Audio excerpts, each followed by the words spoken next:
Hello मेरे प्यारे साथियों, कैसे हो? मैं आशा करता हूँ कि आप सभी मस्त होंगे और अपनी पढ़ाई में सभी व्यस्त होंगे। आज का करंट अफेयर आपको बहुत ही इंपॉर्टेंट होने वाला है। फर्स्ट क्वेश्चन देखिए, चक्रवाती तूफान विपर्जय आकार लेड फोन टक्कर गुजरात के किस जिले में हुई है?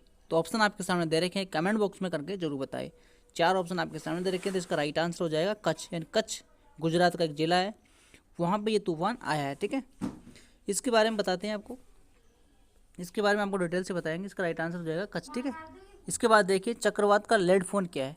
सीधे शब्दों में तो ये लेड फोन पानी के ऊपर होने के बाद चक्रवात की जमीन पर आने की घटना होती है। ठीक है, इसके बाद देखिए जखाऊ रिपोर्ट के पास लेड फोन क्या है, इसके बारे में देखते हैं। साइक्लोनिक विपर्जय का लेड फोन 15 जून 2023 को, यानी 15 जून 2023 को रात को गुजरात के कच्छ जिले में आया था ये। यानी 15 जून 2023 को, 15 जून पूछा जा सकता है आपसे क्वेश्चन किस तारीख को आया था। 15 जून 2023 को रात को गुजरात के कच्छ जिले के जखाऊ रिपोर्ट के पास हुआ था। ठीक है, अरब सागरों में 10 दिन तक रहने के बाद विपर्जय का लेड फोन हुआ था। तूफान 115 से 125 किलोमीटर प्रति घंटे की रफ्तार से आगे बढ़ा। ये भी ध्यान रखना है आपको, कितने से कितने तक, 115 से 125 किलोमीटर प्रति घंटे की रफ्तार से आगे बढ़ा है। तूफान राजस्थान की ओर बढ़ रहा है, अभी तूफान आने वाला है और राजस्थान की ओर बढ़ रहा है, लेकिन गुजरात के कई जिलों में तबाही छोड़ गया है। 2 लोगों की मौत की खबर है, लेकिन घर, पेड़, सड़क, बिजली और फोन लाइन, टावर बहुत नुकसान हो चुका है। इसके बाद देखिए 1 लाख से ज़्यादा लोगों को सुरक्षित स्थानों पर पहुंचाए गए हैं। ठीक है, इसके बाद देखिए चक्रवाती तूफान का केंद्र कितना बड़ा है।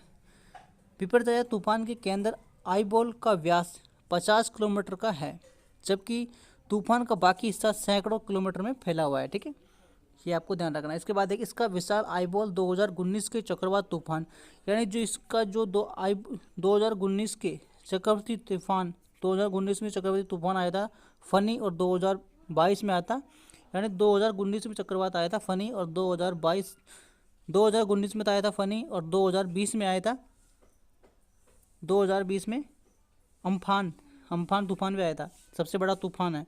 इस क्षेत्र में विंड स्पीड 115 से 125 किलोमीटर प्रति घंटे रही है।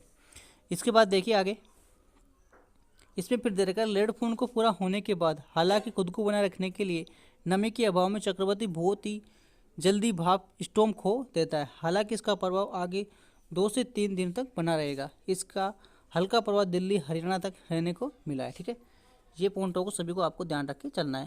भाई कितनी तारीख को आया था, ये कौन से ज़िले में आया था, ठीक है, ये सभी को कितने किलोमीटर की स्पीड से आया था। ठीक है, इन चीज़ों को आपको ध्यान रख के चलना है। ठीक है, सबसे ज़्यादा पॉइंट ये इंपॉर्टेंट। इसके बाद देखिए अरब सागर में सबसे लंबे समय तक सक्रिय रहने का रिकॉर्ड किस चक्रवाती तूफान ने बनाया। अरब सागर में सबसे लंबे समय तक सक्रिय रहने का रिकॉर्ड किस चक्रवाती तूफान ने बनाया। तो तूफानों के नाम आपके सामने दे रखे हैं, तो इसका राइट आंसर हो जाएगा बी, इसका करेक्ट आंसर हो जाएगा। जो 15 जून 2023 को आया है, ये 15 जून, इसका ध्यान रखना है, वो कितनी तारीख को आया है, 15 जून को आपको आया है। ठीक है, ये 2020 में आया था। ठीक है, इसको आपको 2020 ध्यान रखना है। ठीक है, और ये 2023 में आया है, जो 15 जून को आया है। ठीक है, नेक्स्ट पॉइंट देखिए इसके, अरब सागर में चक्रवाती बिजरा 5 से 6 जून 2023 को शुरू हो गया था। ठीक है, शुरू हो गया था ये 15 जून को रात को गुजरात का ज़िले में टकराया। फिर 15 जून को, जैसे शुरुआत तो इसकी 5 और 6 तारीख को हो चुकी थी, लेकिन 15 जून को रात को गुजरात का ज़िले से टकराया। इसके बाद देखिए अरब सागर के इसकी लाइफ 10 दिन से ज़्यादा की रही है। इतने लंबी अवधि का चक्रवात तूफान अरब सागर में इससे पहले नहीं आया है, यानी इतने दिन तक चलने वाला तूफान अब से पहले नहीं आया। इसके बाद देखिए इससे पहले लंबे समय तक रहने वाला चक्र तूफान, इससे ज़्यादा लंबे समय तक रहने वाला जो चक्रवाती तूफान था कैरा था, जो 9 दिन और 15 घंटे था। ठीक है, इसके बाद देखिए विपर्जय तूफान इतना लंबा क्यों रहा है। जलवायु परिवर्तन के कारण महासागर गर्म हो गया है। चक्रवात के निर्माण के दौरान अरब सागरों की सतह का तापमान 31-32 डिग्री सेल्सियस है, जो कि सामान्य 2 से 3 डिग्री सेल्सियस अधिक है। इसकी वजह से यह तूफान काफ़ी लंबे समय तक टिका रहा है। ठीक है, इस बात का आपको ध्यान रखना है। इसके बाद देखिए अरब सागर में चक्रवात की संख्या 52% की वृद्धि हुई है। यानी अरब सागर में चक्रवात के तूफान में कितनी वृद्धि हुई है, 52% की वृद्धि हुई है, जबकि बहुत ही गंभीर चक्रवात में 150% की वृद्धि हुई है। ठीक है, ये भी पॉइंट आपको ध्यान रख के चलना है। इसके बाद देखिए नेक्स्ट क्वेश्चन देखते हैं, अरब सागर में बने चक्रवात तूफान का नाम विपर्जय किस देश ने रखा है, यानी कौन से देश ने रखा है इसका नाम, ये आपको बताना है। Thailand, Myanmar, Nepal, Bangladesh. तो इसका करेक्ट आंसर हो जाएगा बांग्लादेश ने इसका नाम रखा है। ठीक है। हिंद महासागर के तूफान कैसे तय होते हैं? हिंद महासागर के क्षेत्र 13 देश चक्रवाती तूफानों का नाम तय हुआ है, जिसमें इन देशों के Bharat, Pakistan, Sri Lanka, Bangladesh, Maldives, Myanmar, Omani, Thailand, Iran, Qatar, Saudi अरब, यूए और यामनी, ये देश सभी देश सम्मिलित हैं। 13 देश हिंद महासागर क्षेत्र में 13 देश चक्रवाती तूफान का नाम तय करते हैं। ठीक है। इसके बाद देखिए 13 देशों ने से ही नाम का लिस्ट बनाकर रखी गई है। चक्रवाती जिसे चक्रवाती इस देशों के किसी भी हिस्से में पहुंचता है, सूचना में मौजूद अगला नाम इस चक्रवात को दिया जाता है, यानी 13 देश ही चक्रवात का नाम को डिसाइड करते हैं इसका क्या नाम रखा जाएगा। सूचना में मौजूद अगले नाम इस चक्रवाती को ही दिया गया है। इसी से चक्रवात की न केवल आसानी से पहचान हो जाती है, बल्कि बचाव अभियान भी इसे मदद मिलती है। किसी भी नाम को दोहराया नहीं जाता है। तूफान का नाम रखने की व्यवस्था संयुक्त राष्ट्र के निर्देशन से बनी होती है, यानी जो तूफान का नाम रखा जाता है वो संयुक्त राष्ट्र के निर्देशन से बना होता है। ठीक है। इसके बाद फिर देखिए पॉइंट, चक्रवाती तूफान कैसे बनता है? ठीक है।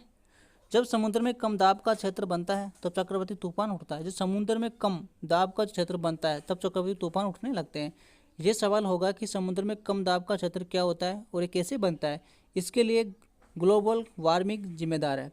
जबकि समुद्र का तापमान बढ़ता है, या कहा गया है कि जब समुद्र गर्म होना शुरू होता है तो उसमें गर्मी हवा ऊपर उठती है। जब समुद्र का तापमान बढ़ता है तो उसमें गर्मी हवा ऊपर उठती है और उसी खुली जगह इसी से इसका वैक्यूम क्षेत्र होता है और बढ़ने के बाद आसपास की हवा दौड़ती है। इसी को कम दाब का क्षेत्र कहा जाता है। क्योंकि समुद्र बहुत ही विशाल होता है तो इसलिए यह प्रक्रिया बहुत ही विशाल हो जाती है। गर्म हवा ऊपर चलती है जाती है और बड़े इलाकों में हवा से आती है, लेकिन ऊपर उठने वाली हवा भी ठंडी होती है, क्योंकि जैसे जैसे हम ऊंचाई पर जाएंगे तो तापमान कम होता चली जाएगा। ठीक है, ये बात भी आपको ध्यान रखना है, क्योंकि समुद्र में जो गर्म होना शुरू होता है तो उसमें हवा, गर्म हवा और ठंडी हवा के साथ वह ऊपर उठता है, गर्म हवा के साथ वो ऊपर उठता है। इस वजह से चक्रवात बन के अलग अलग जाता है। ठीक है। इसके बाद देखिए ऐसे में ऊपर की हवा और जो ठंडी हो चुकी है वह भी नीचे आना चाहती है, तूफान बदल जाता है और हवाएं बहुत तेज़ी से घूमती है। इसके बाद देखिए समुद्री धरती पर ग्लोबल वार्मिंग गर्मी को सुखाना बहुत बड़ा योगदान होता है। एक तरह से कहा गया है कि चक्रवाती तूफान के जरिए समुद्र खुद को ठंडा रखने की कोशिश करता है। सभी इंपॉर्टेंट क्वेश्चन आपको डिटेल के साथ बताए जा रहे हैं, जिस क्वेश्चन के बारे में आपसे चर्चा की जा रही है। फिर देखिए भारतीय मौसम विभाग IMD की रिपोर्ट एस्टीमेट और क्लाइमेट ऑफ इंडिया डेयरी 2022 के अनुसार देश में मौसम की अधिकतम घटनाओं के कारण वर्ष 2022 में कितनी मौतें हुई थी, यानी तूफान से 2022 में कितनी मौतें हुई थी, ये आपको बताना है। कहने का मतलब, ठीक है, 2022 में। तो इसमें राइट आंसर हो जाएगा 2227 मौतें हुई थी 2022 में। ठीक है, तूफान की वजह से। इसके बाद देखिए भारतीय मौसम विभाग IMD ने एक्सट्रीम वेदर इवेंट्स रिपोर्ट में एस्टीमेट और क्लाइमेट ऑफ इंडिया ड्यूरिंग 2022 जारी की है। इसके अनुसार वर्ष 2022 में भारी वर्षा, बाढ़, भूस्खलन दूसरे सबसे बड़े मौत के कारण थे। वर्ष 2022 में सामान्य 11.2 के मुकाबले कुल 15 चक्रवात तूफान विकसित हुए थे, यानी कि 2022 में 15 चक्रवाती तूफान आए थे। ठीक है।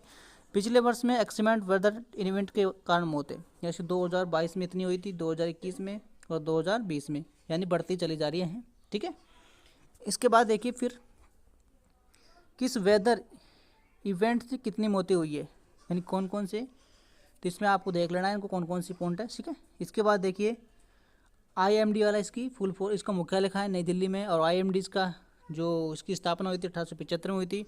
Director general Mrityunjay Mohapatra. ठीक है, ये भी आपको ध्यान रखना है। ठीक है। ठीक है। इसके बाद देखिए नेक्स्ट क्वेश्चन 5, किस तकनीक से समुद्री तूफान, यानी कौन सा ऐसा तकनीकी तूफान है जिससे हेरिकेन, क्लाइलोन और टाइफून तीव्रता का अनुमान लगाया जा सकता है। तो इसके देखिए इसके अंदर दे रखा है आपको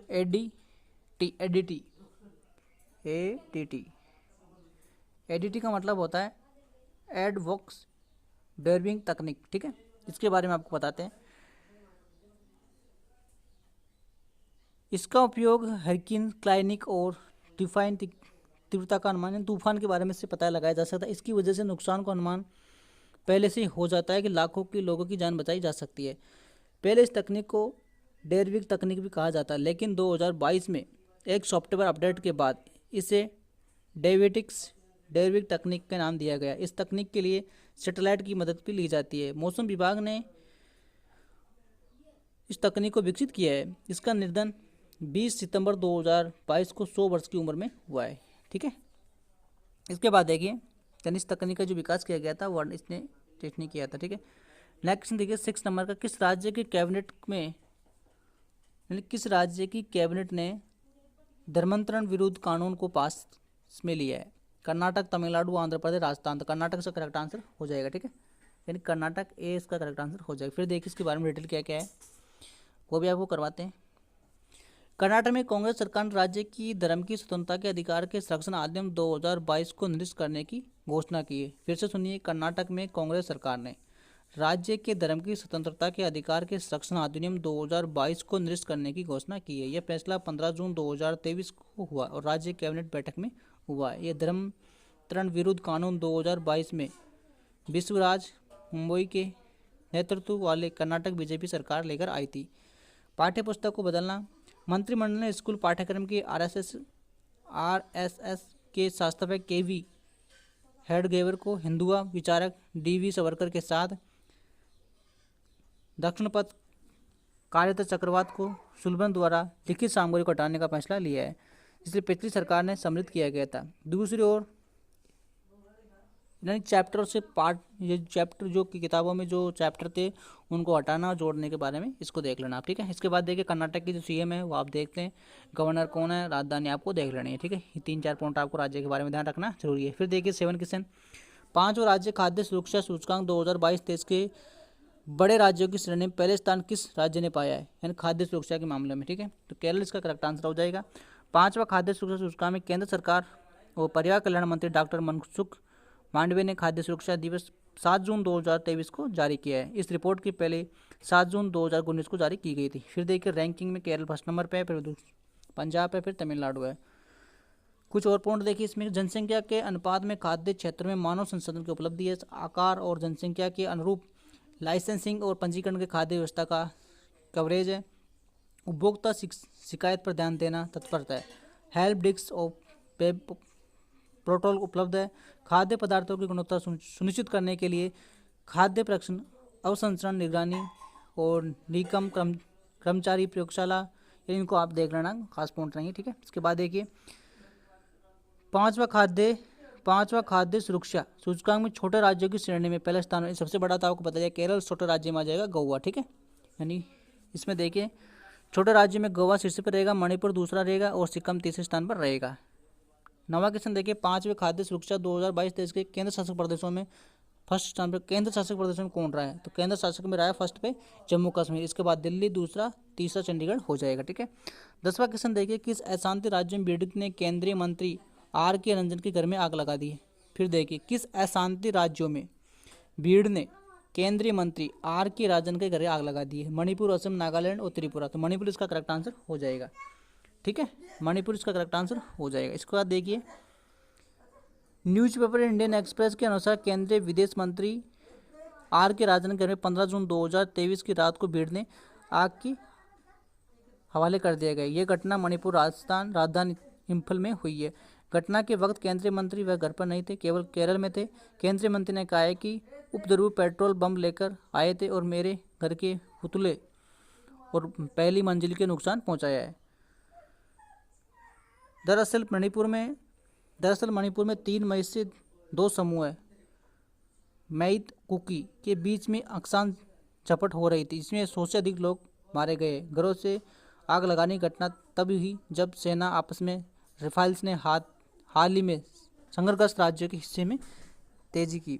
इसके बाद देखिए अपने क्षेत्र में वर्चस्व अभियान का ताज कर दिया गया और असम राइफल के टुकड़ों ने गश्त तेज कर दी गई है।